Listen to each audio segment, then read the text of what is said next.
Hello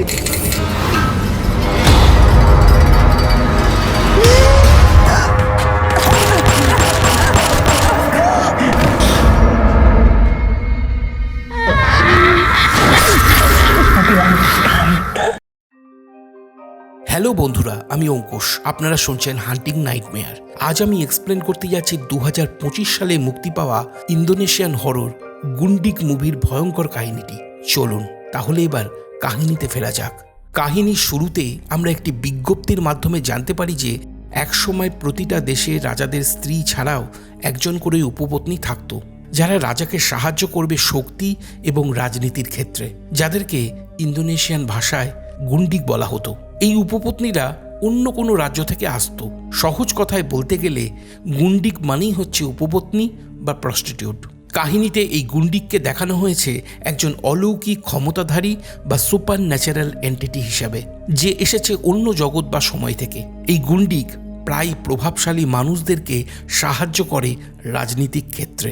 যাই হোক, 1988 সাল সাউদার্ন সমুদ্রের উপকূলবর্তী এলাকায় এক বিশাল রাজপ্রাসাদ। রাতের অন্ধকার ভেদ করে দুটো দামি গাড়ি এসে থামে একেবারে প্রাসাদের সামনে। এরপর গাড়ি থেকে নেমে আসে কর্নেল বেন্টো নামে একজন উচ্চ পদস্থ সেনা অফিসার। উনার লোকেরা সঙ্গে করে নিয়ে আসে একটা কাঠের বড় পেটি এবং তেলের জার। প্রাসাদের ভিতরে প্রবেশ করতেই সমীর নামের একজন ব্যক্তি কর্নেল বেন্টোকে স্বাগতম জানায়। এ সূত্রে বলে রাখি, সমীর হলো একজন মধ্যস্থতাকারী, যার মূল কাজ হলো অফিসারদেরকে গুন্ডিকের সঙ্গে পরিচয় করিয়ে দেওয়া। তবে এই প্রাসাদে যে চুক্তিবদ্ধ কাজটা করা হতো তা মোটেও স্বাভাবিক ছিল না, যা তোমরা কাহিনীর মাধ্যমেই জানতে পারবে। এরপর কর্নেল বেন্টো সমীরের সঙ্গে বসে কথা বলতে থাকে। তখন সমীর বেন্টোকে খুশি করতে ভবিষ্যৎবাণী করে বলে যে, ধৈর্য ধরুন, আপনি শীঘ্রই কর্নেল থেকে একজন জেনারেল হবেন এবং সেনাপতিও। সেই কথা শুনে বেন্টো সোনার বার ভর্তি একটা বক্স এগিয়ে দেয়। বক্স খুলতেই সমীর খুশি হয়ে যায় সোনা দেখে। এরপর সে জিজ্ঞাসা করে বাকি উপহারগুলো কোথায়। তখন বেন্টো সেই বড় কাঠের পেটি বা বাক্সটার দিকে ইশারা করে বলে, ওখানে আছে আমার বাকি অফারিং। এবারে সমীর আনন্দের সঙ্গে বলে ওঠে, এক রাতের জন্য নিখুঁত অফার। এই কথা বলে সে সোনার বাক্সটা কর্নেল বেন্টোর হাতে দিয়ে একটা ঘরের দিকে যেতে নির্দেশ করে ও বলে, ভয় পেয়ে পালিয়ে যাবেন না। মনে রাখবেন আপনার প্রয়োজনের কথা, যা আপনার এবং আপনার বংশের জন্য ভালো হবে। বেন্টো রুমের ভিতরে ঢোকার সময় হঠাৎ একটা বড় সাপকে দেখতে পেলে বেশ ভয় পেয়ে যায়, কিন্তু তবুও সে সাহস করে গুন্ডিকের রুমে প্রবেশ করে। এরপর সে গুন্ডিকের বিছানায় বসে পড়ে। ঠিক সেই মুহূর্তে গুন্ডিক সেখানে চলে আসে। তখন বেন্টো হাতে ধরে থাকা সোনার বাট ভর্তি বাক্সটা গুন্ডিকের হাতে তুলে দেয়। অপরদিকে তখন সমীর বেন্টোর অফারিং করা বড় বাক্সটা খোলে, যার ভেতরে হাত পা আর মুখ বাঁধা অবস্থায় একটা কিশোর ছেলে বন্দী ছিল। এরপর ছেলেটিকে ধরে লোহার বেডে শুয়ে দেওয়া হয়। এদিকে তখন ওই গুন্ডিক মেয়েটি বেন্টোর হাত কেটে তার শরীর থেকে রক্ত নিয়ে তেলে মিশিয়ে খায় এবং এক অদ্ভুত ধরনের সন্তুষ্টির সঙ্গে একটা গোল্ড বারও খেয়ে ফেলে, যা দেখে কর্নেল বেন্টো বেশ ভয় পেয়ে যায়। কিন্তু তাকে তখন জেনারেল হতে হবে, তাই এই বিষয়টা সে মেনে নেয়। এরপর গুন্ডিক একটা কাপড় দিয়ে বেন্টো দুই চোখ বেঁধে তার উপর চড়ে বসে। অপরদিকে তখন সমীর সেই ছেলেটিকে নিষ্ঠুরভাবে হত্যা করে। এর মানে এখানে স্পষ্ট বোঝা যায় যে তারা যে রিচুয়াল পারফর্ম করছিল তারই উদ্দেশ্যে একটা শিশুকে এখানে কুরবানি দেওয়া হলো। এরপর সেই ছেলেটির রক্ত পাইপের মাধ্যমে ছুটে যায়। এদিকে গুন্ডিক একটা হাতল টেনে সেই রক্তে গোসল করে। এখানে সিন কাট হয়ে যায়। এখানে বিষয়টা ছোট্ট করে স্পষ্ট করে দিই, আসলে সেই গুন্ডিক মহিলাটি ছিল সাধারণ কোনো মহিলা নয়, বরং একজন অলৌকিক ক্ষমতা সম্পন্ন জিনরূপী সত্তা, যে অফারিংয়ের বদলে মানুষদের সব ইচ্ছা পূরণ করে থাকে। যাই হোক, এবারে তোমাদের কাছে কাহিনীর বিষয়টা হয়তো একটু স্পষ্ট হয়েছে। এরপর দৃশ্য পৌঁছে যায় 2003 সালের সেন্ট্রাল জাভায়, যেখানে আমরা একজন জেলবন্দি আসামিকে দেখি, যার নাম ওসমান ইস্কান্দার ওরফে যার নাম অটো।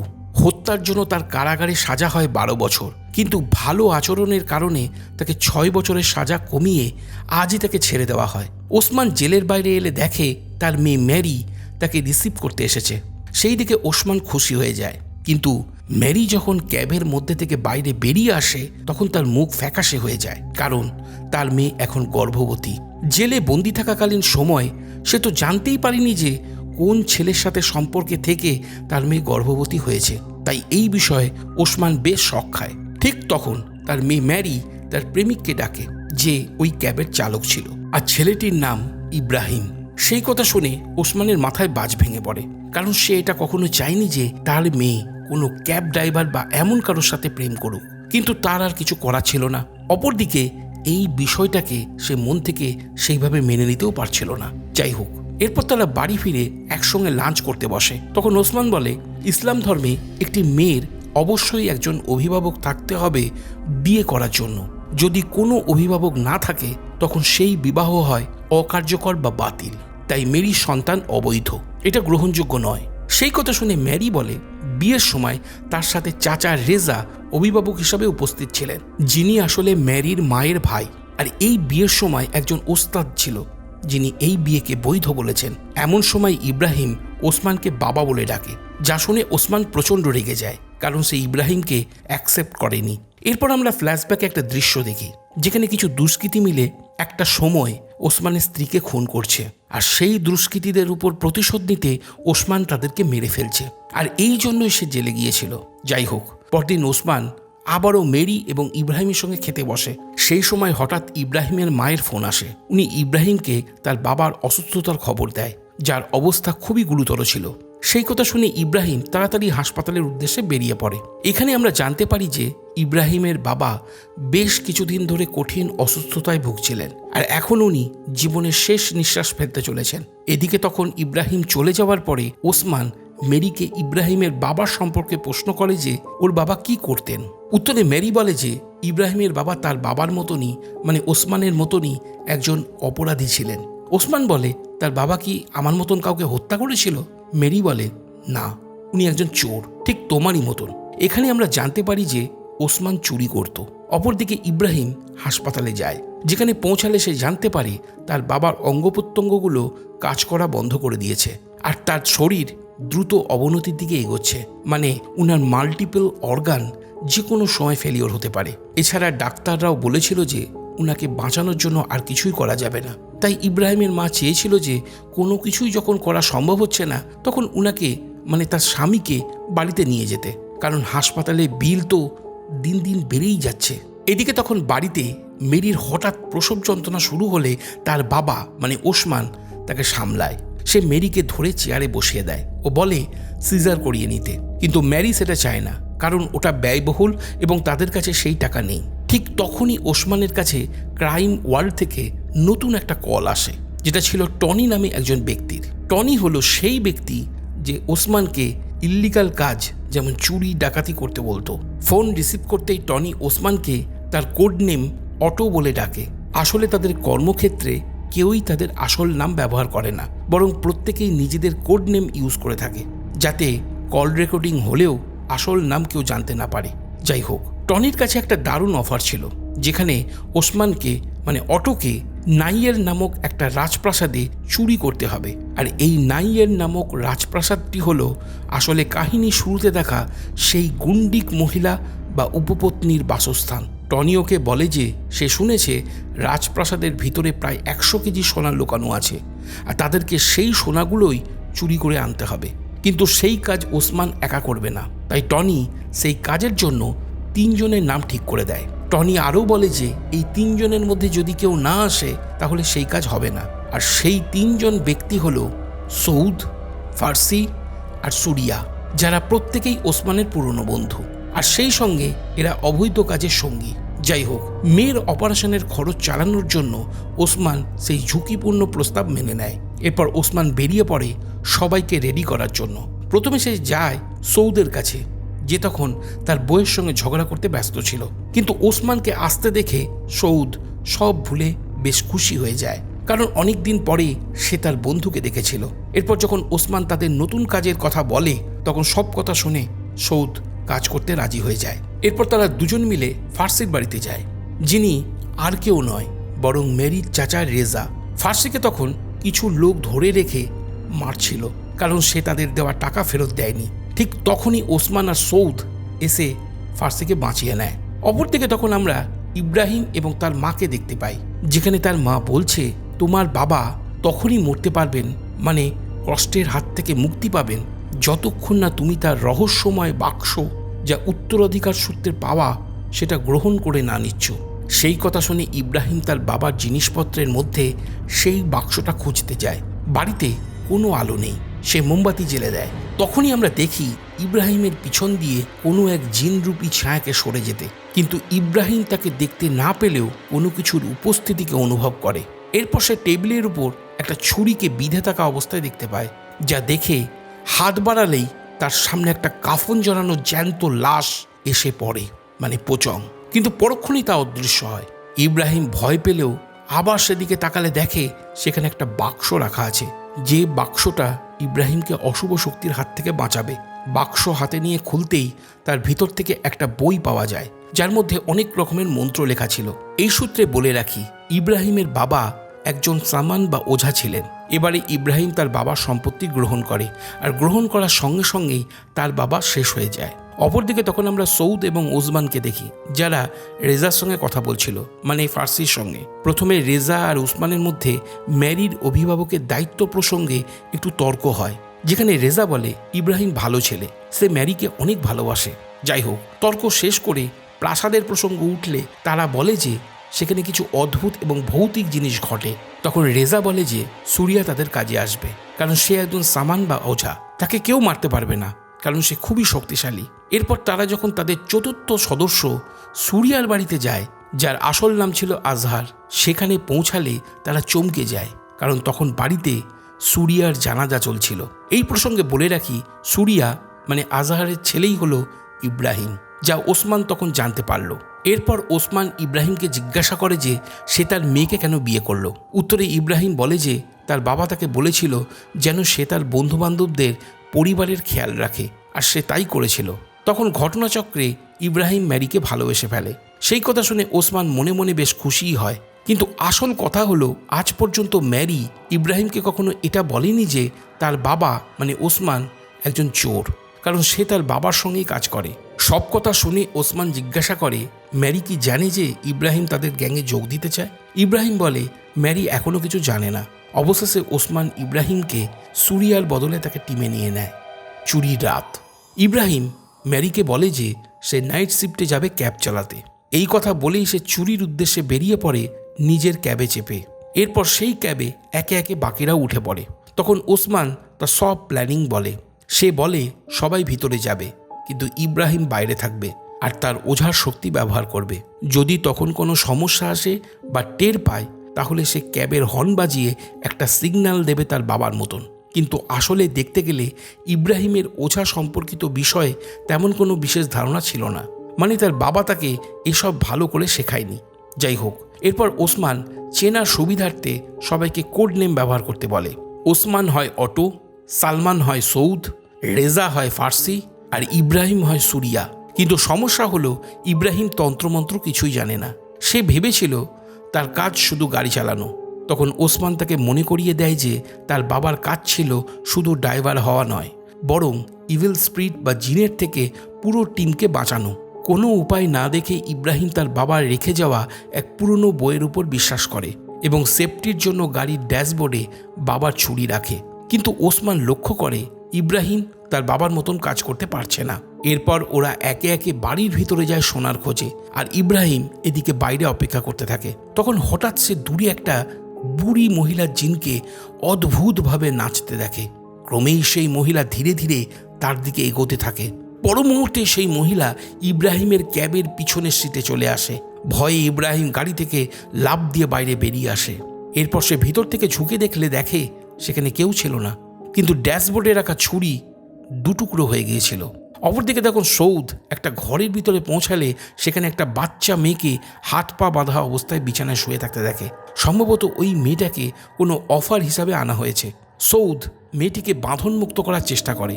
ঠিক সেই মুহূর্তে সেখানে কাহিনী শুরুতে দেখা সমীর চলে আসে, আর সে কথার জাল বুনে সৌদকে বিভ্রান্ত করতে থাকে। একসময় সে সৌদকে আক্রমণ করে। সেই সময় ইব্রাহিম বাড়ির বাইরে একা ছিল, আর সে শুনতে পাচ্ছিল ভেতর থেকে কোনো আওয়াজ ভেসে আসছে। সে মনে করে ওসমান বিপদে আছে। আবার ইব্রাহিম তার বউকে ভরসা দিয়েছিল যে সে সব সময় ওসমানকে রক্ষা করবে, তাই সে এই প্রতিশ্রুতি রাখতে ভিতরে ঢুকতে চায়। কিন্তু প্রাসাদের বাইরের গেটে একটা পাইপের অংশে কিছু চিহ্ন আঁকা ছিল, যেটা ছুতেই ইব্রাহিমের হাত জ্বলে পড়ে যায়। মানে ওখানে কোনো না কোনো ধরনের সীমান্ত চিহ্ন আঁকা হয়েছিল, মানে কোনো শক্তিশালী প্রোটেকশন স্পেল ছিল, যার কারণে ইব্রাহিম ওঝা ভিতরে যেতে পারেনি। এমনকি তার বাবার রেখে যাওয়া জাদুকরি ছুরি দুটুকরো হয়ে গিয়েছিল, যার কারণে জিনগুলো তার থেকে দূরে থাকতো। যাই হোক, তখনই ইব্রাহিমের সামনে অনেকগুলো পোচং এসে তাকে ভয় দেখাতে শুরু করে। এটা দেখে সে প্রচণ্ড ভয় পেয়ে যায়, কিন্তু মনে সাহস এনে বাবার রেখে যাওয়া বই বার করে মন্ত্র পড়তে থাকে, যার ফলে পোচংগুলো অদৃশ্য হয়। এরপর সে বুঝতে পারে এখানে কিছু একটা ঠিক নেই, তাই সে তাড়াতাড়ি ক্যাবের ভিতরে যায় এবং হর্ন বাজিয়ে সংকেত দেওয়ার চেষ্টা করে। কিন্তু তখনও আমরা দেখি সব পোচংরূপী জিনগুলো তার গাড়িটাকে ঘিরে রেখেছিল। এরপর ইব্রাহিম নিজেই ভিতরে ঢোকার চেষ্টা করতে থাকে এবং যে কোনোভাবে ভিতরে পৌঁছে যায়। অপরদিকে তখন ফার্সি মানে রেজা সেই প্রাসাদের অন্য একটা রুমে একলা বসেছিল খাটের উপরে। ঠিক তখনই তার কাছে একটা বল ছুটে আসে খাটের নিচ থেকে। ফার্সি সেই বলটাকে হাতে তুলে নিয়ে নিচে তাকালে সেখানে কাউকেই দেখতে পায় না, কিন্তু যখনই সে মুখ তোলে তখনই হঠাৎ একটি বাচ্চা ছেলের ভয়ঙ্কর জিন চলে আসে তার সামনে। আসলে এই ছেলেটিকেই কাহিনীর শুরুতে কুরবানি দেওয়া হয়েছিল, যার আত্মা মুক্তি পায়নি। ফার্সি প্রচণ্ড ভয়ে চিৎকার করে উঠতেই ছেলেটির জিন অদৃশ্য হয়। এরপর সে পালিয়ে করিডোরে চলে যায়। সেখানকার দেওয়ালে অনেক জেনারেল উচ্চপদস্থ অফিসারের ছবি ঝোলানো ছিল। সে সেই ছবিগুলো দেখছিল আর অনুভব করতে পারছিল তার কাঁধে ভারী কিছু চেপে বসেছে। কিন্তু সেটা কি? এমন সময় সেখানে ইব্রাহিম এসে পড়ে ও দেখে সেই জিনরূপী ছেলেটির কাটা দুটো পা ফার্সির কাঁধের উপরে রয়েছে, তাই সে মন্ত্র পড়ে সেটাকে সরিয়ে দেয়। এদিকে তখন সৌদ সমীরকে ওসমানের সামনে নিয়ে আসে এবং তাকে পেডোফিল বলে সম্বোধন করে, কারণ সৌদের মতে সমীর ওই মেয়েটার উপর কুনজর রেখেছিল এবং তাকে নির্যাতন করছিল। সেই কথা শুনে ওসমান ঠান্ডা মাথায় মনে করিয়ে দেয় যে তাদের উদ্দেশ্য শুধু সোনা খুঁজে পাওয়া, আর কিছু না। সৌদ তখন সমীরকে মারধর করে সোনা কোথায় লুকানো আছে তা জানতে চায়। তখন সমীর অদ্ভুত হাসিতে ফেটে পড়ে বলে, তোমরা ভুল সময় ভুল বাড়িতে ঢুকে পড়েছ। ঠিক সেই মুহূর্তে ওখানে ফার্সি এবং ইব্রাহিমও চলে আসে। ওসমান সেই গুন্ডিক মহিলা বা উপপত্নীর সম্পর্কে জিজ্ঞাসা করলে সমীর বলে সে ঘুমাচ্ছে 3 দিন 3 রাতের জন্য, তাকে বিরক্ত করা উচিত নয়, তাহলে সে ক্ষুব্ধ হবে। ওসমান বলে তার রুমটা কোথায়। এদিকে তখন আমরা গুন্ডিককে দেখি, যে অর্ধেক সাপ এবং মানুষের রূপ নিয়ে একটা বড় বাথটবে শুয়ে ঘুমাচ্ছে। সমীর গুন্ডিকের রুম সম্পর্কে কিছু না বলায় ওসমানের নজর পড়ে একটা বড় পেন্টিংয়ের উপরে, যা সেই গুন্ডিক মহিলারই ছিল। ওসমান সেটা মনোযোগ দিয়ে দেখলে একটা লুকোনো বোতাম দেখতে পায়, আর সেই বোতাম চাপতেই বড় ওই পেন্টিংটা, যা আসলে একটা গোপন দরজা ছিল, সেটা খুলে যায়। বেরিয়ে পড়ে একটা চোরা পথ। ওসমান বুঝতে পারে যে সেই গুন্ডিক মহিলা হয়তো ওখানেই ঘুমাচ্ছে। এমন সময় হঠাৎ সমীর ধারালো অস্ত্র নিয়ে ওসমানের উপর ঝাঁপিয়ে পড়ে। তখন দলের বাকিরা তাকে থামানোর চেষ্টা করে। ধাক্কাধাক্কিতে কিছুজন আহত হয় এবং মাটিতে রক্ত ছড়িয়ে পড়ে। পরিস্থিতি নিয়ন্ত্রণে আনার জন্য সৌদ বন্দুক বের করে গুলি ছোড়ে, যার ফলে সমীর পিছু হটে এবং সেখান থেকে সে দৌড়ে পালিয়ে যায়। তারপর তারা সবাই মিলে সেই চোরা পথ ধরে বেসমেন্টে নামতে শুরু করে। সেখানে পৌঁছালে তারা সোনার স্তূপ দেখে। ফার্সি আনন্দে চেঁচিয়ে ওঠে, কিন্তু ওসমান তাকে চুপ থাকতে বলে, কারণ ওই ঘরে একটা বড় বাথটবের মধ্যে সেই গুন্ডিক মহিলা তখন গভীর ঘুমে ডুবেছিল। ওসমান সময় নষ্ট না করে তাড়াতাড়ি সোনা সংগ্রহ করার আদেশ দেয়। সবাই মিলে দ্রুত সোনার বারগুলো ব্যাগে ভরে নিতে শুরু করে। অন্যদিকে দৌড়ে পালিয়ে যাওয়া সমীর সেই দলের সদস্যদের মেঝেতে পড়ে থাকা রক্ত দিয়ে একটা ভয়ঙ্কর কালা জাদুর রিচুয়াল শুরু করে। এরপর মন্ত্র শেষ হতেই একটা অদৃশ্য শক্তি বেসমেন্টের দিকে ছুটে যায়। অপরদিকে তখন বাকিরা সোনা নিয়ে বেরিয়ে যাচ্ছে। এমন সময় অদৃশ্য শক্তির স্পর্শে বাথটবে শুয়ে থাকা সেই গুন্ডিক মহিলা জেগে ওঠে। এদিকে মিশন শেষ করে বের হওয়ার ঠিক আগে সৌদ ওই নির্যাতিত মেয়েটাকে বাঁচানোর জন্য জেদ করে। তখন ওসমান তাকে মনে করিয়ে দেয় যে তারা এখানে গোল্ডের জন্য এসেছে, কাউকে বাঁচানোর জন্য নয়। ওসমান নিষেধ করলেও সৌদ তার কথা না শুনে সেই নির্যাতিত মেয়েটাকে বাঁচাতে চলে যায়। তখন ওসমান তার ব্যাগ ইব্রাহিমকে দিয়ে সৌদের পিছনে চলে যায়, আর যাওয়ার পূর্বে সে ইব্রাহিমকে বলে তার মেয়ের সঙ্গে ইব্রাহিমের আবার আইনগত বিয়ে দেবে, কারণ তার মতে পূর্বের বিবাহ বৈধ নয়। অপরদিকে তখন সৌদ ওই ঘরে ফিরে দেখে মেয়েটা নেই। তখন ওসমান সৌদকে বুঝিয়ে ঘরের বাইরে নিয়ে আসে। অপরদিকে তখন ইব্রাহিম আর ফার্সি মিলে প্রাসাদের বাইরে পৌঁছে তাদের অপেক্ষা করছিল, কিন্তু ওসমান আর সৌদ আসতে দেরি করছে দেখে ইব্রাহিম আবার বাড়ির ভিতরে ঢোকার সিদ্ধান্ত নেয়। তখনই ফার্সির মনে লোভ জেগে ওঠে, আর সে ভাবে এই সুযোগে সে সব সোনা নিয়ে একাই সেখান থেকে পালিয়ে যাবে। কিন্তু ড্রাইভিং সিটে বসতেই ফার্সি দেখে স্টিয়ারিং লক করা আছে, যা ইব্রাহিম করেছিল। তখন ফার্সি বাধ্য হয়ে আবার প্রাসাদের ভিতরে ইব্রাহিমের সঙ্গে প্রবেশ করে। ভিতরে সবাই একত্রিত হওয়ার সঙ্গে সঙ্গেই আসল ভয়ের খেলা শুরু হয়। হঠাৎ বাড়ির সব লাইট ফ্লিক করে বন্ধ হয়ে যায়। ওসমান টর্চের আলো জ্বালতেই সে করিডোরে সেই গুন্ডিক মহিলাকে ভয়ঙ্কর অবস্থা দাঁড়িয়ে নাচতে দেখে। সৌদ ভয় পেয়ে গুলি চালায়। তখন গুন্ডিক ধোঁয়ার মতন উড়ে যায়, আর পর মুহূর্তে সে একটা বিশাল সাপের রূপ ধরে। সাউদ আবার গুলি চালায়। ঠিক তখনই গুন্ডিক সৌদের পাশে এসে দাঁড়ায়। সেটা দেখে তারা সবাই ভয় পেয়ে পালানোর চেষ্টা করে, কিন্তু তারা বারবার একই জায়গায় ফিরে আসছিল, মানে তারা একটা লুপে আটকে গিয়েছিল।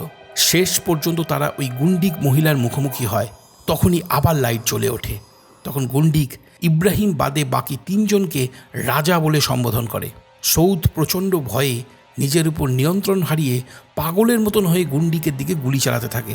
তখন গুন্ডিক অলৌকিক শক্তির দ্বারা দ্রুত সৌদের পাশে পৌঁছে যায়। সৌদ আবারও পরপর গুলি ছুটতে থাকে। এরপর সৌদ পিছন ফিরে চাইতেই দেখে গুন্ডিক আরাম করে সোফায় বসে আছে। সৌদ আবার গুলি চালায়, কিন্তু এবারে গুন্ডিক চুপ করে না থেকে সৌদকে আক্রমণ করে। সেই দিকে ওসমান সৌদকে বাঁচাতে গুলি চালাতে থাকে। তখন গুন্ডিক বলে, ধৈর্য ধরো, তোমারও পালা আসবে। এরপর চোখের নিমিষে গুন্ডিক সৌদের ধর থেকে মুন্ডুটাকে কেটে নিয়ে তার রক্ত চেটে খেতে থাকে। চোখের সামনে বন্ধুর এই ভয়ানক মৃত্যু দেখে ওসমান ও বাকিরা তখনই সেখান থেকে দৌড়ে পালায়। ওসমান আর ফার্সি সেই জানালার দিকে ছুটে যায় যেখান থেকে তারা ভিতরে এসেছিল, কিন্তু সেখানে পৌঁছালে তারা দেখে সেই জানালাটা নেই, বরং সেটা একটা শক্ত দেওয়াল হয়ে গেছে। কোনো রাস্তা না পেয়ে ওসমান আর ফার্সি একটা আলমারির ভেতর লুকিয়ে পড়ে। তখন বাইরের দৃশ্যটা খুবই ভয়ানক ছিল, মানে সেই গুন্ডিক মহিলা ভয়ঙ্কর এক রূপ নিয়ে অর্ধেক মানুষ আর অর্ধেক সাপ হয়ে তাদেরকে খুঁজছে। চারিপাশে খুঁজে যখন গুন্ডিক সেখান থেকে চলে যায়, তখন ফার্সি বলে, কেন আমাদেরকে এখানে নিয়ে আসলি? এটা কি ধরনের জায়গা? ওসমান হাল ছেড়ে মেনে নেয় যে সে শুধু এতটুকুই জানতো যে এটা একটা গুন্ডিক মহিলার প্রাসাদ ছিল, আর কিছু না। তখন ফার্সি বুঝতে পারে যে আসলে তাদেরকে টোপ বানানো হয়েছিল সেই গুন্ডিক শয়তানের জন্য। অন্যদিকে তখন ইব্রাহিমও আরেকটা আলমারিতে লুকিয়েছিল, আর বাইরে সেই গুন্ডিক তাকে খুঁজছিল। একটু পরে গুন্ডিক সেখান থেকে চলে যায়। তখন ইব্রাহিম একটু নিস্তার পেলেও পরক্ষণেই অনেকগুলো পোচঙের হাত বেরিয়ে এসে তাকে পিছন থেকে টেনে নেয়। অপরদিকে তখন মেরির ঘুম ভাঙলে সে ইব্রাহিমের ক্যাব কোম্পানিতে ফোন করে। তখন সে জানতে পারে আজ রাতে ইব্রাহিম নাইট শিফটের কাজে যোগ দেয়নি। তখন মেরির সন্দেহ হয় ইব্রাহিমও হয়তো তার বাবার সঙ্গে চুরি করতে গেছে। তাই সে যে নোটবুকে তার বাবা চুরি করার জন্য বাড়ির ঠিকানা লিখেছিল সেই কাগজের নিচের কাগজটাকে নিয়ে পেন্সিল দিয়ে ঘষতে থাকে, যাতে ঠিকানা লেখা ছাপ উঠে আসে। একসময় সত্যি সে বাড়ির ঠিকানাটা উদ্ধার করে নেয়। এদিকে তখন ওসমান আর ফার্সি নিজেদেরকে লুকাতে আবারও একটা রুমে প্রবেশ করে, আর ওসমান একটা কাঠের বক্সের ভিতর লুকিয়ে যায়। ফার্সি লুকায় খাটের নিচে। তখন হঠাৎ সেই গুন্ডিক মহিলা ওই রুমে ঢুকে পড়ে, আর ফার্সির গায়ের গন্ধ পেয়ে যায়। ফার্সি ভয় পেয়ে তাকে আন্টি দিদি বলে ডেকে ক্ষমা চাইতে থাকে, কিন্তু তাতে বিশেষ কিছুই হয় না। গুন্ডিক সর্পের আকার নিয়ে ফার্সিকে টেনে বের করে আনে, তারপর তার মাথার চুল ধরে টেনে নিয়ে যায়। সে চলে যেতেই ওসমান বাক্স থেকে বের হয়। তখনই সমীর পিছন থেকে এসে তাকে মেরে অজ্ঞান করে দেয়। অপরদিকে তখন ইব্রাহিম নিজেকে খুঁজে পায় একটা সমুদ্র সৈকতের ধারে, যেখানে তার সামনে গুন্ডিক মহিলা সর্পের আকারে দাঁড়িয়ে আছে। ক্রমেই সেই গুন্ডিক মহিলার প্রতি ইব্রাহিমের আকর্ষণ বাড়ছে। গুন্ডিক ইব্রাহিমকে চায়, তাই সে বলে, তুমি অন্যদের থেকে আলাদা। এই কথা বলে সে ইব্রাহিমকে কিস করে। তখনই ইব্রাহিম ঘুম থেকে জেগে ওঠে, মানে এটা তার একটা দুঃস্বপ্ন ছিল। ঘুম ভাঙতে সে তার সামনে সেই মেয়েটাকে দেখে যাকে আগে সৌদ দেখেছিল। ইব্রাহিম জিজ্ঞাসা করে সে ঠিক আছে কিনা। তখন মেয়েটা বলে গুন্ডিক আর তার সঙ্গীরা মিলে তার পরিবারের সকলকে মেরে তাকে এখানে বন্দি করে রেখেছে এবং সবাই মিলে তাকে নির্যাতন করছে। ইব্রাহিম আবেগপ্রবণ হয়ে মেয়েটিকে বাঁচানোর প্রতিশ্রুতি দেয়। তখন মেয়েটি বলে তাকে বাঁচানোর কথা সবাই বলে কিন্তু কেউ পালন করে না। এই কথা বলেই হঠাৎ ওই ছোট্ট মেয়েটা তার মাথা থেকে নকল চুল খুলে ফেলে। আর আমরা তখন জানতে পারি যে আসলে ও মেয়ে নয়, বরং একটি ছেলে ছিল যাকে মেয়ের ছদ্মবেশে রাখা হয়েছিল, কিংবা সে নিজেই মেয়ে সেজে থাকতো যাতে তাকে মেয়ে মনে করে কেউ কুরবানি দিতে না পারে, কারণ গুন্ডিকের প্রয়োজন পড়ত ছেলেদের রক্তের। যাই হোক, এরপর ওই ছেলে বলে যে সে নিজেই 4 জনকে ওখানে পাঠানোর কথা বলেছিল, মানে ওই চুরির প্ল্যান করেছিল। আর তাই সে নিজেই গলা নকল করে টনিকে কলও করেছিল। আর ওই চুরির কাজ করতে সে তাদেরকে ডেকেছিল। তারা সবাই মিস্ট্রিক্যাল ফ্রাইডেতে জন্মগ্রহণকারী মানুষ ছিল। ছেলেটির উদ্দেশ্য ছিল ওই গুন্ডিক মহিলাটিকে মারতে এই 4 জনকে ব্যবহার করা। তখনই আমরা একটা ফ্ল্যাশব্যাকের দৃশ্য দেখি, যেখানে সেই ছোট্ট ছেলেটি সমীরের কণ্ঠ নকল করে টনিকে ফোন করে বলে যে কর্নেল বেন্টোর এখন সময় হয়েছে জেনারেল থেকে উঁচু পদে যাওয়ার, মানে এই দেশের প্রেসিডেন্ট হওয়ার সময় হয়ে গেছে। তখন টনি জিজ্ঞাসা করে এবারে তাদেরকে কি অফার দিতে হবে।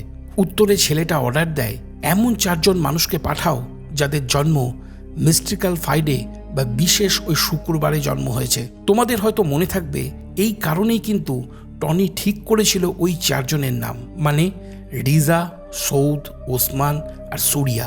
এর মানে পুরো চুরির প্ল্যানটা ওই ছেলেটা ছিল। আর এখানে 4 জন স্পেশাল লোককে আনা হবে যারা মিস্ট্রিক্যাল ফ্রাইডে অর্থাৎ বিশেষ ওই শুক্রবারে জন্ম নিয়েছে। কিন্তু ইব্রাহিম তাদের মধ্যে একজন ছিল না, তাই গুন্ডিক বলেছিল যে সে স্পেশাল নয়, আর এর জন্য গুন্ডিক তাকে রাজা বলে সম্বোধন করেনি। ইব্রাহিম এখানে ভুল করে চলে এসেছিল তার বাবা সুরিয়ার জায়গায়, কারণ সুরিয়া মারা গিয়েছিল। যাই হোক, এরপর ইব্রাহিম ছেলেটার কাছে জিজ্ঞাসা করে সে কি আসল মাস্টার মাইন্ড। ছেলেটা বলে সে আসলে ওই গুন্ডিক মহিলার হাতের একটা পুতুল মাত্র। এরপর সে বোঝায় যে হাওয়া কালচারে বিশ্বাস করা হয় যে যারা মিস্ট্রিক্যাল শুক্রবারে জন্মায় তারা রাজার পুনর্জন্ম হয়ে থাকে। আর আজ ছিল সেই দিন, মানে বিশেষ শুক্রবার। গুন্ডিক মহিলা চেয়েছিল মিস্ট্রিক্যাল লোকেদের রক্ত, যাতে সে চিরকাল যৌবন ধরে রাখতে পারে ও আরও শক্তিশালী হয়ে ওঠে। কিন্তু যদি তাই হয় তাহলে ওই বাচ্চাটা ওদেরকে এখানে কেন ডেকেছিল? এবারে বলি, সেই কারণটা আসলে ছেলেটি গুন্ডিককে মারতে চেয়েছিল, তাকে আরও শক্তিশালী করতে নয়। অর্থাৎ গল্পটা এখানে আরও জটিল হয়ে গেল। এরপর ছেলেটা নিজের চোখে পেন্সিল ঢুকিয়ে একটা চোখ নষ্ট করে ইব্রাহিমকে বলে সেই গুন্ডিক মহিলাকে মারতে তাকে বেসমেন্টের রিচুয়াল বাথটবে নিয়ে যেতে হবে, মানে যেখানে গুন্ডিক ঘুমায় আর রক্তে গোসল করে। ইব্রাহিম তার কথা বিশ্বাস করে আর সে ঠিক তাই করে, ওকে সেখানে নিয়ে যায়। অপরদিকে তখন ওসমান আর ফার্সিকে দেখি, যাদেরকে কুরবানি দেওয়ার জন্য টেবিলের সঙ্গে বেঁধে রাখা হয়েছিল। আর খুব কাছেই সৌদের গলা কাটা লাশ পড়েছিল, আর পিছনে সেই গুন্ডিক মহিলা বসেছিল। ওসমান জিজ্ঞাসা করে আমাদেরকে কেন বেছে নেওয়া হলো? সমীর বলে কারণ হলো মিস্ট্রিক্যাল শুক্রবার, এই বিশেষ দিনটাই তোমাদের ভাগ্য এক সুতোয় গেঁথে দিয়েছে আর তোমাদের উপর একটা অদৃশ্য ছাপ দিয়েছে। তোমরা কোনো সাধারণ মানুষ না, তোমাদের রক্তে প্রাচীন রাজাদের রক্ত বইছে, তাই তোমাদেরকে গুন্ডিক রাজা বলেছিল। কথা বলার সময় সুযোগ বুঝে ওসমান সমীরের কোমর থেকে একটা চাবি চুরি করে নেয়। এরপর গুন্ডিক ইশারায় প্রথমে ফার্সিকে মারতে বলে। তখন সমীর প্রথমে ফার্সির পা, তারপর হাত এবং শেষে গলা কেটে তাকে নির্মমভাবে মেরে ফেলে। সেই ভয়ঙ্কর দৃশ্য দেখে তারা দুজন তখন আনন্দ নিচ্ছিল। এমন সময় ওসমান সেই চাবি দিয়ে নিজেকে মুক্ত করে নেয় এবং গুন্ডিকের উপর গুলি চালাতে শুরু করে, কিন্তু গুলির কোনো প্রভাব ওর উপরে পড়ছিল না। এরপর সে সমীরকে গুলি করে মেরে ফেলে। আর এটা দেখে গুন্ডিক বেশ বড়সড় ধাক্কা খায়, কারণ সমীর তার কাছের বিশেষ কেউ ছিল। যাই হোক, সেই মুহূর্তে ওসমান ওখান থেকে পালিয়ে যায়। এদিকে তখন ইব্রাহিম ওই ছেলেটিকে বেসমেন্টের টাবে শুইয়ে দেয়। তখন তার নজর পড়ে একটা লাল কাপড় ঢাকা চেয়ারের দিকে। সে কাপড় টেনে নেয়। তখনই সে দেখে সেই বুড়ো মহিলাকে, যাকে সে এর আগেও দেখেছিল, মানে যখন সে ক্যাবের ভিতরে ছিল। বুড়ো মহিলাটিকে বন্দি অবস্থায় দেখে ইব্রাহিম তার আসল পরিচয় জানতে চায়। মহিলাটি বলে আমি হলাম আসল ন্যায়, মানে আসল গুন্ডিক।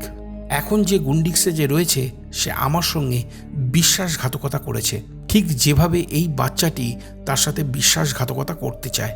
যে নকল গুন্ডিক সেজে রয়েছে তার সবসময় আমাকে প্রয়োজন হবে।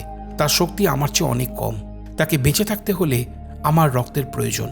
আসলে কুরবানির রক্ত প্রথমে আমার রক্তের মধ্যে দিয়ে প্রবাহিত হয়, এরপর আমার শরীর থেকে গড়িয়ে পড়া রক্তে ওই নকল গুন্ডিক গোসল করে ও পান করে, যাতে সে চিরদিন বেঁচে থাকতে পারে। এরপর এই মহিলা নিজের 2 চোখ খোলে এবং ইব্রাহিমকে একটা লিভার দেখিয়ে বলে তা টানতে। ইব্রাহিম লিভার টেনে দেয়। তখন ফার্সির শরীরের রক্ত আসল গুন্ডিকের শরীর হয়ে ওই ছেলেটার উপর পড়ে আর সে একদম রক্তে ভিজে যায়। অপরদিকে তখন নকল গুন্ডিক ক্ষেপে গিয়ে ওসমানকে খুঁজে বের করে। তখন ওসমান একটা ঘরে ঢুকে লুকিয়েছিল। এমন সময় সেখানের একটা দেওয়াল ভেঙে নকল গুন্ডিক তার হাত ওর পেটের ভিতরে ঢুকিয়ে দেয় আর তাকে ভয়ানকভাবে আহত করে। মৃত্যু চোখের সামনে দেখে ওসমান হাল ছাড়ে না। সে নিজের শেষ শক্তি দিয়ে লড়ে। শেষ পর্যন্ত সেই গুন্ডিক মেয়েটির মাথা শরীর থেকে আলাদা করে দেয়। তারপর সে ক্লান্ত হয়ে রুমের বাইরে এসে লুটিয়ে পড়ে। মৃত্যুর পূর্বে ওসমান তার স্ত্রীকে দেখতে পায়। হঠাৎ সে ভয়ঙ্কর রূপ ধারণ করে। ওসমান বুঝে যায় এটা তার স্ত্রী নয়, বরং সেটা নকল গুন্ডিক, যার মাথা সে কেটে নিয়েছিল। এমন সময় গুন্ডিক তার ধারালো নখ বসিয়ে দেয় ওসমানের মুখে। তখন সে করুণভাবে কষ্ট পেতে পেতে মারা যায়। ঠিক সেই সময় প্রাসাদের বাইরে মেরি এসে পৌঁছায় অন্য একটা ক্যাবে চেপে। সে ক্যাব ড্রাইভারকে বাইরে অপেক্ষা করতে বলে, কিন্তু ড্রাইভার সেখানে একটা পোচংকে দেখতে পেলে প্রচণ্ড ভয়ে সে ক্যাব নিয়ে পালিয়ে যায়। অপরদিকে তখন বুড়ো গুন্ডিক মানে আসল গুন্ডিক বলে যে তার এখন রক্ত দরকার। এই কথা বলেই সে নিজের অলৌকিক শক্তির দ্বারা ইব্রাহিমকে সজোরে ধাক্কা মেরে ফেলে দেয়। এতে ইব্রাহিমের আঘাত লাগে ও তার মাথা ফেটে যায় আর রক্ত টবের মধ্যে পড়ে।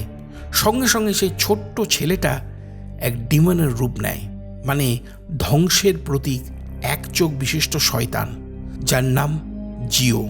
সে আসল গুন্ডিকের ছেলে। হ্যাঁ, আর এখানেই আমরা সবকিছু বুঝতে পারি যে সেই ছেলে আসলে গুন্ডিকের ছেলে ছিল, যে অনেক বেশি শক্তিশালী ছিল। তার শক্তিকে বাড়াতে হলে বিশেষ মিস্টিক্যাল ফাইটেতে জন্ম নেওয়া মানুষের রক্ত দরকার ছিল, আর সেই সঙ্গে ইব্রাহিমের রক্তেরও প্রয়োজন ছিল, কারণ ইব্রাহিম আসলে মিস্টিক্যাল স্যাটারডেতে জন্মেছিল, যারা অনেক স্পেশাল আর পাওয়ারফুল লোকেদের মধ্যে পড়ে। এরপর সেই এক চোখওয়ালা শয়তান বা জিও ইব্রাহিমকে মারার জন্য রেডি হয়। ঠিক তখনই সেখানে নকল গুন্ডিক আসে, আর সে ওই ডিমনকে দেখেই তাকে নিজের সন্তান বলে দাবি করতে থাকে। কিন্তু ডিমন জিও সেই কথা না শুনেই নকল গুন্ডিকের গলা চেপে ধরে আর নিজের শক্তি দিয়ে তাকে মেরে ফেলে। এমন সময় সেখানে মেরি আসে। তখন সেই জিও দুজনকে মারতে চায়, কিন্তু তার আগে ইব্রাহিম মেরিকে নিয়ে সেখান থেকে পালিয়ে যায়। এরপর তারা উপরের করিডোরে পৌঁছালে সেখানে ওসমানকে জীবিত অবস্থায় দেখতে পায়, কিন্তু ওসমান তখন মৃত আর তার শরীরকে নিয়ন্ত্রণ করছে সেই ডিমন। এদিকে মেরি তার বাবাকে দেখে তার কাছে চলে যায়, কিন্তু ইব্রাহিম তাকে থামায় আর বলে এটা তার বাবা নয়। তবুও মেরি তার কাছে যায় আর ওসমান তখন মেরির গলা চেপে ধরে। সেই সঙ্গে সে ইব্রাহিমের গলাও ধরেছিল। তখন মেরি তাকে মনে করানোর চেষ্টা করে যে সে তার মেয়ে। ওসমান তখনই সামান্য সময়ের জন্য হুঁশ ফিরে পায় আর তাদেরকে ছেড়ে দেয়। ইব্রাহিম দ্রুত মেরিকে ওসমানের কাছ থেকে দূরে নিয়ে যায়। এদিকে ওসমান জানতো যে সে আর কখনো স্বাভাবিক হতে পারবে না, তাই সে সেখানেই বসে পড়ে। এরপর মেরি আর ইব্রাহিম পালানোর রাস্তা খুঁজতে থাকে। ঠিক তখনই তাদের সামনে মৃত সমীরের জিন এসে পড়ে। তাকে দেখে তারা দুজনেই বাথরুমে চলে যায়। তখন মেরির ডেলিভারির জন্য প্রসব যন্ত্রণা শুরু হয়ে গিয়েছিল, তাই ইব্রাহিম তাকে সেখানেই বসিয়ে রাখে এবং মেরি সেখানে একটা বাচ্চার জন্ম দেয়। এমন সময় সেখানে ডিমন জিও চলে আসে। সে ক্রমেই মেরির সদ্যজাত বাচ্চার দিকে এগোতে থাকে। তখনই ডিমনকে আটকাতে ইব্রাহিম মাঝখানে এসে পড়ে, কিন্তু ডিমন তার শক্তি দিয়ে ইব্রাহিমকে ছুঁড়ে ফেলে দেয়। অপরদিকে তখন আসল বুড়ো গুন্ডিক চিৎকার করে বলে ওঠে, এই বাচ্চা শিশুটি সাধারণ কেউ নয়, ও মরিয়মের ছেলে। সে অনেক বেশি শক্তিশালী। কিন্তু এই কথা না বুঝে জিও দরজা ভেঙে ভিতরে ঢোকে এবং তাদের দিকে এগোয়। তখন আবারও ইব্রাহিম হার না মেনে আটকাতে চলে আসে। এবারে জিও তাকে বাতাসে গলা চেপে ধরে রাখে। শেষে জিও ম্যারির থেকে শিশুটাকে ছিনিয়ে নিয়ে ম্যারিকে দূরে ছুঁড়ে ফেলে দেয়, যার ফলে ম্যারি হঠাৎ অসুস্থ হয়ে পড়ে। আর এদিকে ইব্রাহিমের চোখের সামনে জিও তার শিশুটিকে জীবন্ত গিলে নেয়। এরপর জিওর ভিতরে কিছু একটা হতে শুরু করে আর ধীরে ধীরে ফেটে যাওয়ার মতন অবস্থা হয়। হঠাৎ করেই ব্লাস্ট হয়ে শেষ হয়ে যায় জিও। কিন্তু মেরির ছেলের কিছুই হয় না, কারণ তার কাছে বিশেষ শক্তি ছিল, তাই হয়তো সে একদম নিরাপদে ছিল। এরপর অবশেষে তাদের সব সমস্যার সমাপ্তি হয়। ইব্রাহিম, ম্যারি এবং তার বাচ্চাকে নিয়ে বাড়ির বাইরে বের হয়। ইব্রাহিম স্টিয়ারিংয়ের লক খুলে গাড়িতে বসে। সে সোনার ব্যাগও নিয়ে নেয়। পরের দিন টনি সেই অভিশপ্ত রাজপ্রাসাদে আসে দেখার জন্য সবকিছু ঠিকঠাক হয়েছে কিনা। টনিকে দেখে বুড়ি গুন্ডিক জিজ্ঞাসা করে, তুমি কোন রহস্যময় দিনে জন্মেছ? টনি উত্তর দেওয়ার আগেই বুড়ো গুন্ডিক তার উপর সুপার ন্যাচারাল পাওয়ার ইউজ করে আর টনি ব্লাস্ট হয়ে যায়। এরপর সেই বুড়ো গুন্ডিক ফিরে আসে এক সুন্দর তরুণীর রূপ নিয়ে। এখন থেকে সে ওই রাজপ্রাসাদে থাকবে এবং আবার একই রকমভাবে মানুষদেরকে নিজের নিয়ন্ত্রণে রাখবে, যা তার হাতে আঁকা ডেমনের সিম্বল দেখলে বোঝা যায়। কাহিনী এখানেই শেষ হয়ে যায়। তাহলে তোমাদের কেমন লাগলো এই মুভির কাহিনীটা তোমরা আমাকে কমেন্ট করে জানিও। যদি তোমাদের আরও কোনো প্রশ্ন থাকে আমাকে জানাতে পারো। ভিডিওটা যদি পছন্দ হয়ে থাকে তাহলে লাইক ও কমেন্ট করে দিও। যদি আমার চ্যানেলে নতুন হয়ে থাকো তাহলে অবশ্যই চ্যানেলটা সাবস্ক্রাইব করে নিও। তাহলে আবার দেখা হচ্ছে আগামী ভিডিওতে। ততক্ষণের জন্য